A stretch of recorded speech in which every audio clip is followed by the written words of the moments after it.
যে নদীর পাড় ছিল খেলার সঙ্গী, সেই নদী কেড়ে নিল ছোট্ট দুই শিশুর প্রাণ। তাদের হাসিতে মুখর দুপুর মুহূর্তেই রূপ নিল বিষাদে। কে জানতো নদীর সেই গোসলই হবে তাদের জীবনের শেষ গোসল, আর এভাবে অকালে ঝরে গেল ছোট্ট দুটি ফুল।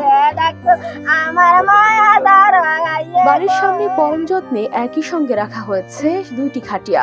ভিতর থেকে ভেসে আসছে কান্নার শব্দ। অপরদিকে কয়েকজন মিলে কাটছেন বাঁশ, তৈরি করছেন শেষ ঠিকানার সরঞ্জাম। এই সরঞ্জাম দিয়েই শেষ বিদায়ের অপেক্ষায় মাদ্রাসা পড়ুয়া প্রথম শ্রেণীর ছাত্রী সাইফা ও মাইমুনার নিথর দেহ। কিশোরগঞ্জের করিমগঞ্জ উপজেলার গুণধর ইউনিয়নের আসত্কা মানিকপুর গ্রামে ঘটেছে এই মর্মান্তিক ঘটনা। গ্রামের পাশ দিয়ে বয়ে গেছে নরসুন্দা নদী। দুপুরে নদীর পাড়ে খেলছিল ছোট্ট দুই শিশু সাইফা ও মাইমুনা। খেলার এক পর্যায়ে পরিবারের অজান্তেই নদীতে গোসল করতে নামে তারা। দীর্ঘ সময় পার হলেও তারা বাড়ি না ফেরায় আশেপাশে খোঁজাখুঁজি শুরু করেন স্বজনরা। পরে স্থানীয়রা নদীতে তল্লাশি চালিয়ে বিকেলে উদ্ধার করেন শিশু দুটির মরদেহ।